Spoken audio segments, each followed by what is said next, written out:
You may think you know all of the flying Finns, especially the one in car number 7. The race-winning driver who is blisteringly quick? Well, this is a totally different kind of Kimi. Today, we're in the Grandstand with Emma Kimilainen. We are in the Grandstand with Emma Kimilainen. And, well, Emma, thank you for joining. You've been racing since 2005, I think, in terms of single-seater racing. Were you karting before that? Yeah, I was. I started karting when I was 3 years old.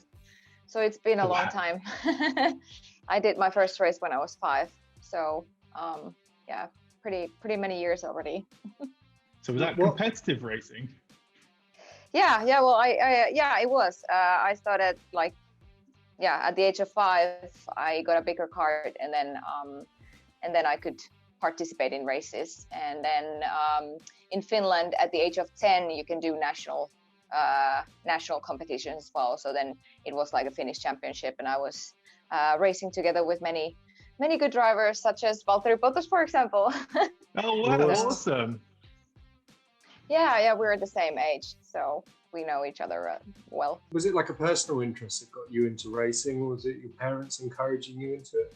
No, personal interest. Of course, there is always someone who introduces the sport, because obviously at the age of 1, I didn't know anything about motorsport.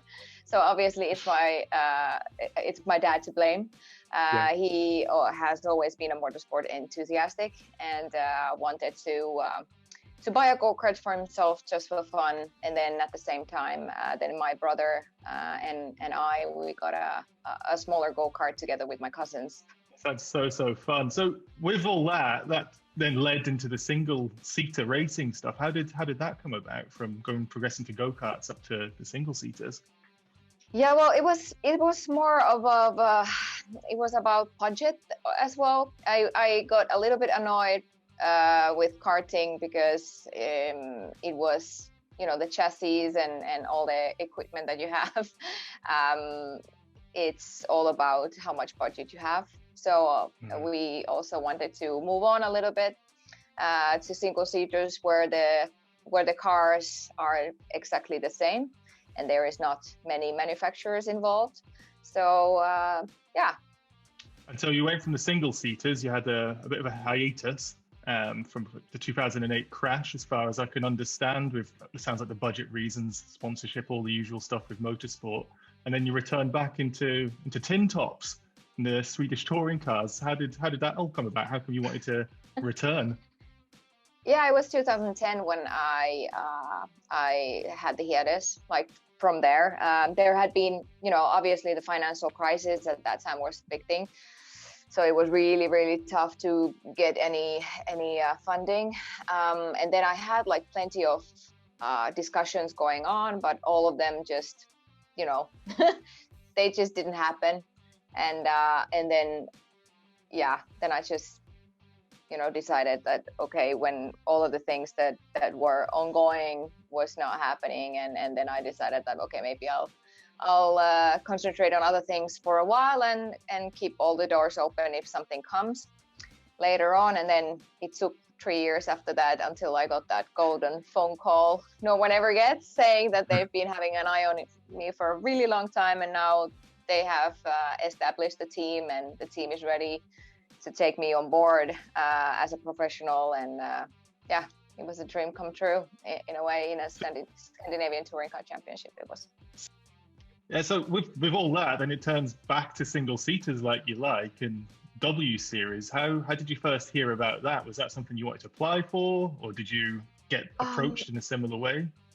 Yeah, I got approached. They had hired a couple of that kind of headhunters, and they contacted me. I needed a little bit explaining and pursuing maybe, because it was really weird that as a to have just a series for females only. I didn't quite in the beginning understand the reason why it's so important, because I was thinking, okay, I just want to be the best driver, not just the best female driver. And yeah, well, but as they explained what is it all about and why they're doing this, and it's an opportunity, and it's like to lift us as drivers, and give us, yeah, the opportunity, not funding, nothing. You don't have to have anything like that. So then I was really pleased. But of course I needed to, even though they contacted me, I needed to apply for it, as everyone did. And then we were selected, 100 of us, no, it was like over 60 of us was selected to the first selection process, which was held in Switzerland. Was it in Switzerland? No, it was in Austria. Yeah, too long ago.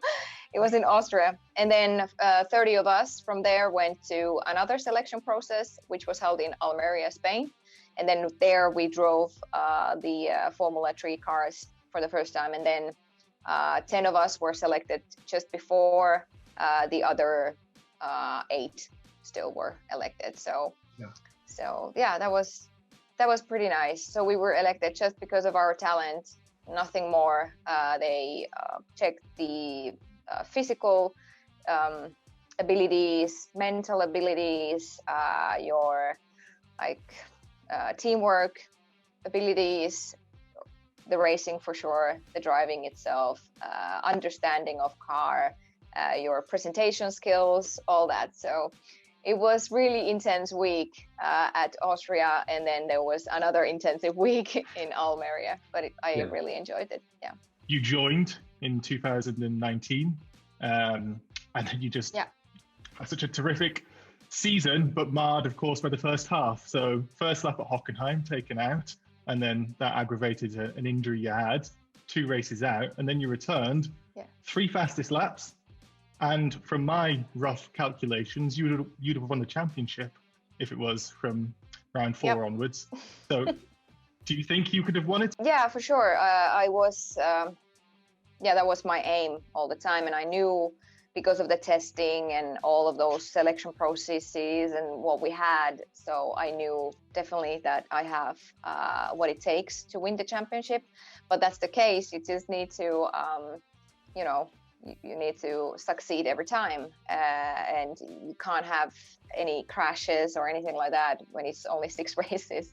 And this year as well, when we have 8 races, so there is actually no room for any kind of failure in there as well. So you just need to be really consistent, really clever, and that's my goal actually this year as well. Looking at the back end of the season then, on 2019, you and Alice Powell were both really, really quick at thinking about, well, in the Aston race and then the reverse grid one as well, and then Brands Hatch, you two were going at it for the win. So it kind of felt like the pair of you were taken out of the championship contention. You know, did you see it as it would have been Alice and yourself, along with Beitsker and Jamie, for the championship, then sort of like 4 drivers? And did you think there were anyone else that was a major competition in there? Yeah, well, I think that Marta did a good job in many places, and then Beitsker Visser as well was really consistent, and obviously Jamie is really really talented, as well as Alice. And now this year we're gonna have plenty of new drivers as well, and I don't know how they are where they are leveled at. So it's gonna be a really, really good racing, I think. We've seen since Jamie Chadwick won the championship, she went and raced in Formula Regional with Prima. And then she's going to Extreme E this season, and presumably some of that has to help by winning the WSeries and the prestige that comes with it. So should you win this season, what kind of doors would you like to open for you, apart from Le Mans, of course? Yeah, many. Then it means if I win this year, it means that I can't do a WSeries next year, which leaves many doors to be opened. So yeah, I would love to be a factory driver for some kind of for some manufacturer, and to do different kind of racing, no matter if it's endurance or then the Le Mans. That would be awesome to do as well. Different LMP single seaters, no matter what. I actually enjoy all of the racing, no matter what kind of a car I have. I'm always thrilled because that's where my motivation comes from for the racing. As long as you're racing, you'll be happy. Yeah, exactly. What are your long-term aspirations then after racing? What do you see in life next? At the end of your career. I mean, hopefully it's a good few years away yet. But what do you plan to do going ahead? Good question. At the moment, yeah, I really enjoy being an athlete and really doing a proper athlete life. But then, yeah, I have many options. I do have an education as well. So I am a Bachelor of Business in Marketing. But then I just completed last year this kind of a international sports management degree in United States Sports Academy and a university that's in the United States. So I have education, so I can use that to different kind of things. And then in Finland, I'm an entrepreneur as well. I have my own company and working with media. So I'm also kind of like a TV presenter in different events and a radio host and all that. So the speaking, as you may see, is not a problem for me. No. Finland's notorious for having terrific drivers. Yeah. You've got Hakkinen, you've got Mäkinen, you've got Raikkonen now, Bottas, and you say you know Valtteri. Do you know Kimi? Are you planning on having any excursions this year with the two Finns in the F1? Yeah, sure. Yeah, I do know him too. Well, obviously I know Valtteri a little bit better because we've spent our childhood together and we've been teammates together as well, the same age. And then Kimi is like 10 years older than me. So we haven't raced with him, but yeah, we do know each other. And it's been fun because as I said, I do these kind of presenting and hosting stuff as well. And I've been involved in such events where I've actually been interviewing him. Wow, cool. And doing such things like and driving with him and stuff, done some videos and all that, which has been really crazy, me being there interviewing, even though I'm a driver as well, but it's been actually nice anyway. So yeah, so we'll definitely, depending on how this virus things evolve in the world, but maybe we'll have the chance to meet and to just speak with each other and cheer for each other. Yeah. Going back to the Assen race, I mean, you were so dominant around there. Was it just like an affinity to the track? Is that a track you just really liked and got on with? Have you been there before? Yeah, I had been there before. It was actually 2008 when I drove Formula Masters ADAC, and Kevin Magnussen was actually my teammate there. So there I did really well. Actually became second in the race, led the whole race though, but then there was one guy who changed the tires between because he had crashed, and then he passed all of us in the last lap, and for me in the last straight. So then I had to be happy with the second place, but it was I've always liked the track, but then in a way I had that feeling in me that damn, now I got it, like this is gonna be my race, I'm gonna do good. And then and that those type of tracks that are fast corners, chicanes, all that, so that kind of like, I don't know if it's okay to say, but they require some balls, so to say. So that's like my type of track. So is there like a big group, WhatsApp group or Facebook Messenger group or something? Yeah, we do have. Yeah, we do have a WhatsApp group, and then sometimes we send some memes and all that into the WhatsApp group, but usually it's for just communication. So people ask things about their for example, now about the helmets and, you know, tips for maybe helmet designs, or tips for who is going to paint, or what kind of helmets we're going to need, and all that kind of stuff. So, and then we can also ask things from the WSeries. It's a community. Yeah. It feels like being on a school trip when we are at the races, because we go with a big bus, you know, all together at the same time, from the hotel to the track and then back to the hotel and all that. So we train together, we do everything together. So it's kind of fun.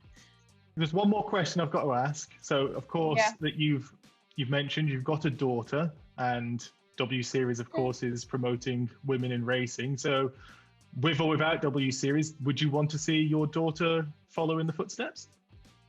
Good question. I haven't actually introduced her to the sport too much, probably because I know the downsides too well with the funding and all that. But no, she's been actually,